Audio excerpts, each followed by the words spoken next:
Before the morning breaks, the Netherlands glows from above. Cities shimmer like circuits. Roads curve like veins of golden light. From the sky it looks delicate, fragile, even. But on the ground it is built on centuries of resolve. A country below sea level, yet above so much noise. It is quiet, yes, but never passive. The first image we see is a city alive in the dark. Lights blink across the rooftops of old buildings and modern towers. This is where past and present sleep side by side, breathing the same air, reflected in the same water. In the heart of the capital, towers reach upward, not in competition, but in calm defiance of time. And beneath them, the canals still flow. Then comes the flag, not waving in celebration, but standing steady in the wind. Red, white, blue, horizontal and honest. The flag of the Netherlands isn't loud. It doesn't need to be. It speaks of pride that doesn't demand attention, only understanding. Next we see the sea, endless and open, yet dotted with silent giants. Winged turbines rise from the water like sentinels. Their blades turn slowly in the gold of the rising sun, not in haste, but with purpose. Here is a nation that learned not to fight nature, but to speak with it, not to control the wind, but to borrow its strength. The silence of this scene is deceptive. In every slow turn of every blade, there is intention, innovation, survival, and quiet brilliance. There are no mountains here, no drama in the landscape, but that's the magic. The Netherlands doesn't impress you with size, it humbles you with thought. This opening is not a trailer. It is an invitation to see deeply, to listen closely, to understand that stillness can hold power. And so we begin, with light, with wind, with water, and with a story not told through noise, but through balance. In spring, the Netherlands becomes a canvas, a place where color doesn't just bloom, it flows in lines and rhythm, in breathtaking order. Tulip fields stretch far beyond the eye can follow. Red, yellow, pink, rows upon rows, perfectly aligned as if nature were painted by hand. But this beauty is no accident. It is planted with care, measured, designed. A harmony between soil and season, between tradition and precision. The tulip, once imported from elsewhere, is now a symbol of identity, of patience, of rebirth. Every petal you see has a past, a legacy of trade, of desire, of obsession and artistry. This flower has driven empires, shifted fortunes, and filled poems, and yet here it grows quietly in wind-swept fields beneath northern skies. Between these lines of bloom, a windmill turns slowly in the distance, its silhouette rising against clouds like a sentinel from another age. The contrast is soft, not harsh, because in the Netherlands nothing is forced to compete. Color and structure live together. Nature and agriculture speak the same language. From above, the fields become abstract. Stripes of magenta, blocks of lemon, paths that fold like origami across green. Beauty here is not spontaneous, it is intentional. And yet, it never feels artificial. The land is alive. You can feel it in the breeze that moves the flowers, in the soil that holds centuries of stories. Farmers walk these rows not for spectacle, but for harvest.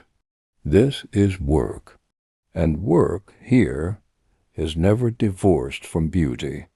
A woman walks through the flowers, a single stem in hand. Children pose for pictures. Tourists pause, then fall silent, because no photo can hold this fully. This is not just about flowers. It's about what happens when humans collaborate with the earth rather than control it. And in every shot, every bloom, every step between tulips, we see that care can be art, that order can be breathtaking, and that beauty, when grounded, grows stronger. From above, the windmill looks like a relic, a piece of history placed gently on a patch of green. But as you draw closer, you feel its presence, solid, patient, unmoved. The blades creak softly, cutting through time as much as air. They've turned for centuries, pushed by the same wind that now stirs tulips below. The walls are thick, the roof worn, but the soul remains proud and useful. Not ornamental, not preserved in silence, but alive as part of a working world. This is the Dutch countryside.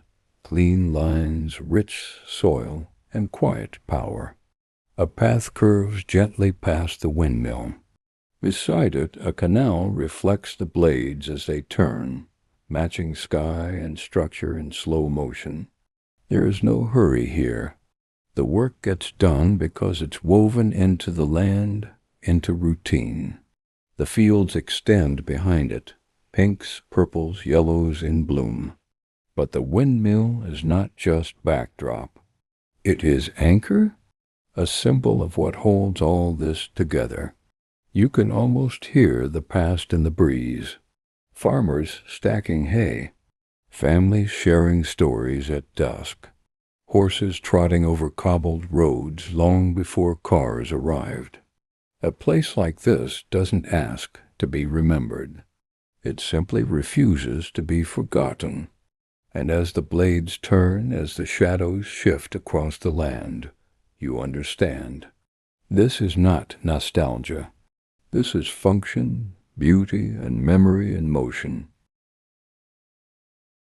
Not all stories in the Netherlands are old. Some are being written in glass and steel, in bold lines, sharp edges, and ideas that bend expectation. Rotterdam, a city rebuilt from the ground after war, is a canvas of invention, a place where architecture doesn't ask for permission. It experiments, it moves forward, it provokes. The cube houses tilt sideways, unapologetic and surreal.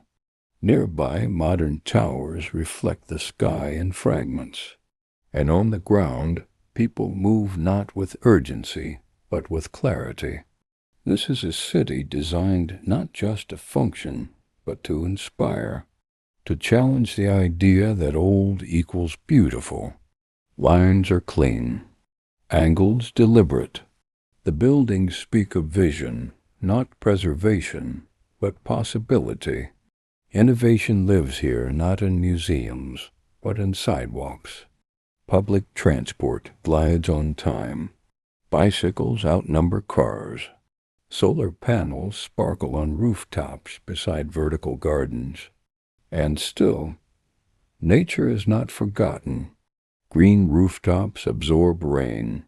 Trees are planted not as decoration, but as infrastructure. This balance between progress and ecology is not accidental. It's policy. It's culture. It's the belief that beauty must also serve. At the heart of this design is people. Communities that breathe together, spaces that welcome gathering, silence, laughter. From above, the city looks sharp, futuristic. But walk through it, and you feel the softness. The design is bold, but the experience is human. This is not a city that copies others. It creates. The Netherlands isn't just preserving heritage, it is building tomorrow. And it does so without losing what matters: space, air, light, and soul. As the sun lowers, the Netherlands softens.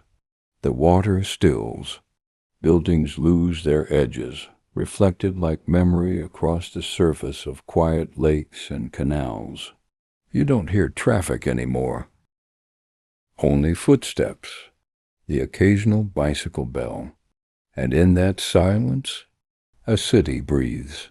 This final hour is not about endings.